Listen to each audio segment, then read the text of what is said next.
যেতে চাও দুবাইয়ে, বাসে কেউ চড়বে না, হেঁটে যাবে দুপায়ে। বঙ্কুবাবুর সহপাঠী হরিশ কুমার বড়ুয়া বিলেত গিয়ে শাস্ত্র পড়ে হলেন হ্যারিস পড়ুয়া। হ্যারিস যখন লন্ডনে যায়, বঙ্কু ছিল কামাখ্যায়। বঙ্কু এখন লজেন্স চষে, হ্যারিস শুধু তামাক খায়।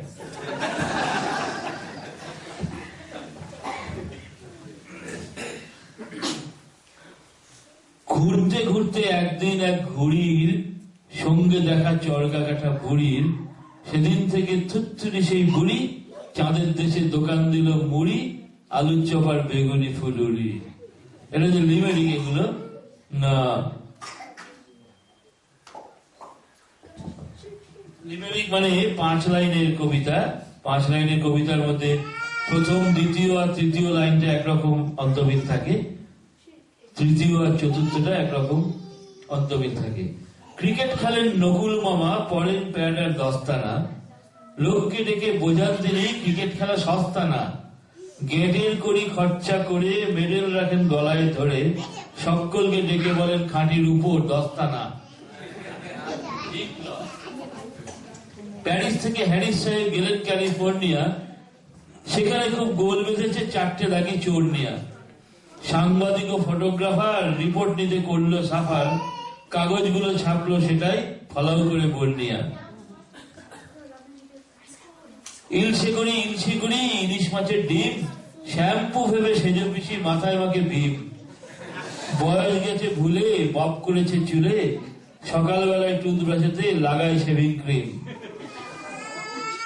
পাড়ার সবার ঠান্দি তিনি, বয়স 69। তথ্য নিয়ে ঘামার মাথা, ধার ধারেন না তত্ত্বর। লেখাপড়া নাই বা জানুন, মুখস্থ সব আইন কানুন। কথায় কথায় উকিল ডেকে লেখান চিঠি পত্র। আর 2-1টা পড়ি দাঁড়ান।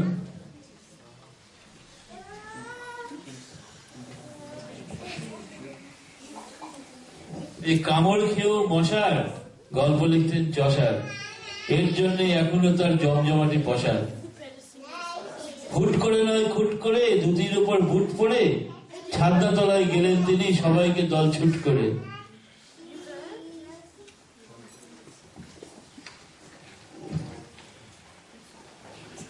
আর মজার ছেলা, বাবা যত বলে বলো দেখি অ, ছোট খোকা বলে এ বি।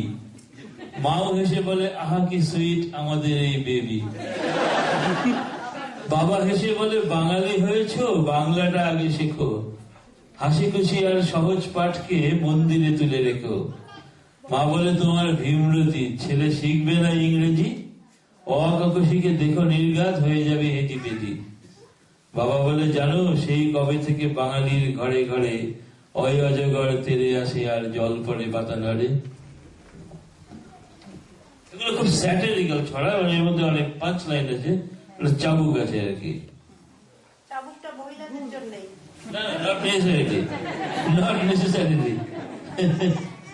আমরা হচ্ছে নিউট্রাল, আমাদের কাছে ওসব থাকে না।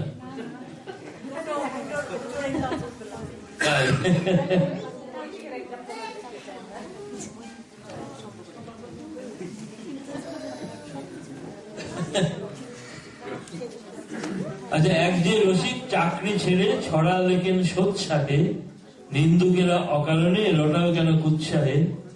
সোলার টোপর এমন ভারী, যদি জানতাম আগে বউয়ের স্ট্যাচু বসিয়ে দিতাম বিনয় বাদল বাগে। বউ থাকে বিবি সেজে সালোয়ার কামিজে, 4 মাস খেটে চলে গো বেচারা স্বামী যে।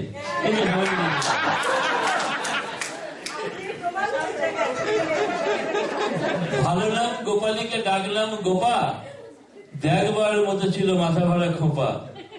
শ্বশুর বাড়িতে এসে বপ করে অবশেষে শাশুড়ির মুখে মুখে সে কি তার চোপা। নাম যদিও বামাপ্রিয়, বউ জোটেনি বড়াতে, বয়স তবু আসতে যেতে কাটছে শাঁখের করাতে। সম্প্রতি এক কাণ্ড করে পড়ল সবার নেক নজরে, বউ থেকে ফুসলানোর দায়ে উঠেছে কাঠ গড়াতে।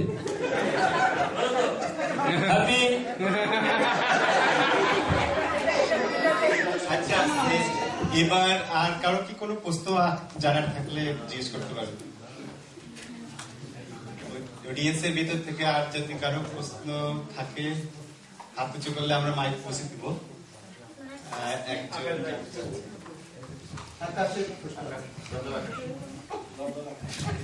একজন কতগুলো কবিতা আছে?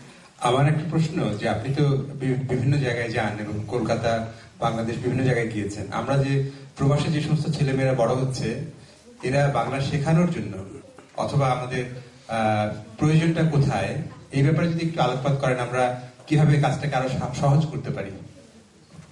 এ প্রসঙ্গে বলি যে বাচ্চারা হচ্ছে একদম মাটির তাল, বাচ্চাদের তো কোনো করণীয় কিছু নেই, ভূমিকাও নেই। তো বাচ্চারা বাংলা যদি শেখাতে চান, সেটা বাচ্চা তো নিজে শিখবে না, বাচ্চাকে শেখাতে হবে। তার বাবা মা, তার অভিভাবক, তার মানে বড়রা যারা আছে, তাদেরকেই উদ্যোগ নিতে হবে বাংলাটা শেখানোর জন্য। হ্যাঁ, হয়তো প্রবাসে বাংলা পড়ার সুযোগটা কম, কিন্তু নিজের বাড়িতে তো আমরা অল্প অল্প করে চর্চা অবশ্যই করতে পারি। প্রথম কথা, ওই যে বলে আপনি আচরি ধর্ম পরে শিক্ষা বা চ্যারিটি বিগিনস এট হোম। আমি অনেক দেখেছি, আমার কলকাতাতে কথাই বলছি, পশ্চিমবঙ্গের কথা, প্রবাস তো অনেক দূরের কথা। একটা ছেলে হয়তো 5-6 বছর বয়স, তাকে বললাম তুমি কোথায় যাচ্ছ? স্কুলে যাচ্ছি। আজকে কি? আজকে এক্সাম আছে। কি এক্সাম? আজকে হিস্ট্রি। হিস্ট্রি মানে কি? ভূগোল। ও মা জানে। এই যদি অবস্থা হয় আমাদের বাংলাতে বসে, কেন মা বা বাবা তাকে তো বলবে যে ভাই হিস্ট্রি হলো ইতিহাস, কি জিওগ্রাফি হলো ভূগোল, ম্যাথামেটিক্স, অঙ্ক, তাতে তো কোনো আপত্তি নেই শিখতে এটা, তবে তো সে বাংলা শিখবে। না হলে সকালবেলা মা ওঠে বলে তুমি আজকে ব্রেড খাবে না এগ খাবে। কেন রুটিটাকে ভুলে গেল? আমরা রুটি খেয়ে বড় হয়নি, রুটি কি দোষ করলো?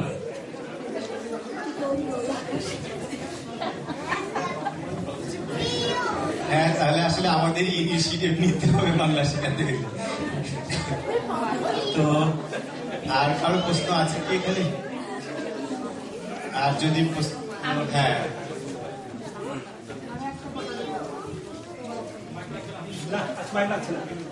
প্রশ্ন করি, যেহেতু আপনি কবি মানুষ।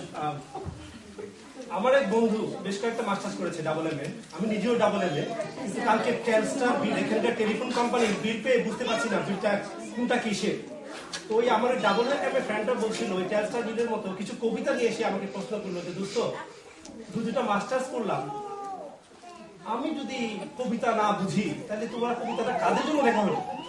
তো আমার প্রশ্ন হলো যে কিছু কিছু কবিতা আমি নিজেও বুঝি না, কিছু কিছু কবিতা বারবার পড়ার চেষ্টা করি, কিছু দূর যে আবার বুঝি। তো এইটা সম্পর্কে আপনাদের কি বক্তব্য? যে হ্যাঁ, সেখানে আমার বক্তব্য অবশ্যই আছে। প্রথম কথা, কবিতা বুঝতে গেলে বা লিখতে গেলে বা শিখতে গেলে মাস্টার্স লাগে না। আমার চোখের সামনে দুজন মানুষের কথা মনে পড়ছে। এক তো আমাদের মহান রবীন্দ্রনাথ ঠাকুর, কোনোদিনই স্কুলে গণ্ডি পেরোননি তিনি। আরেকটি হচ্ছেন আপনাদের এখানেই ঘুরে গেছেন শ্রীযুক্ত কবি জয় গোস্বামী, তিনিও স্কুলের গণ্ডি পেরোননি। এগুলো তো আমার মনেই আসছে এখানে, এরকম অজস্র আছে। সুতরাং মাস্টার্স হওয়াটা কোনো অবশ্য শর্ত নয়, কিন্তু কবিতাকে অনেকে বলেন যে ওর কবিতাটা খুব দুর্বোধ্য, বোঝা যায় না অমুকের কবিতা। খুব সবিনয়ে আমি সেই পাঠককে জিজ্ঞাসা করতে চাই যে আপনি কবিতাটা কবার পড়েছেন? কবার পড়বো কি, বসে পড়াই গেল না। আমি একবার একটা লাইন ধরে পড়ে উল্টে চলে গেলাম। তো বেশিরভাগ পাঠকই তারা ওই কোন একটা পত্রিকায় কবিতার পাতাটা সযত্নে উল্টে চলে যায়। এখন কবিতা দুর্বোধ্য হয় না, কবিতা দুরূহ হতে পারে। এভারেস্টে ওঠা খুব শক্ত। বহু লোক, অন্তত 99.99% লোক সেদিকেই মাথা খাওয়ায় না। 2-4 জন বোকা লোক আছে এভারেস্টে মাথায় ওঠার চেষ্টা করে আর কি। তেমনি একটা কবিতাকে বুঝতে গেলে কবিতার প্রথম অক্ষর থেকে শেষ অক্ষর অব্দি তো আমাকে পড়তে হবে, তারপরে তো কবিতাটা বুঝবে। এমন তো হতে পারে যে প্রথম স্ট্যান্ডায় কিছু বোঝা গেল না, তারপরে বোঝা গেল, তাই নাকি? সুতরাং সেখানে দায় পাঠকেরও আছে। তবে তার মানে এটা বলছি না যে সব কবিতাই একদম খুব উত্তীর্ণ কবিতা, তা নয়। কিন্তু কবি যখন একটা রচনা করছেন, সে যদি একদম মানে কি বলবো বালকিল্লেদের মতো না লিখে, ফালতু উদ্দেশ্যবিহীন ভাবে যদি না লিখে থাকেন, তাহলে কিছু তো তার মধ্যে আছে। কবিতা, তাই বলি, কবিতা দুর্বোধ্য নয়, কবিতা দুরূহ হতে পারে, যেতে একটু কষ্ট হতে পারে সেই কবিতার কাছে, তাই না? রবীন্দ্রনাথ নিজেই বলেছেন মৃত্যুর 1 বছর আগে ঐকতান কবিতায়, আমার কবিতা জানি আমি গেলেও বিচিত্র পথে হয় নাই সে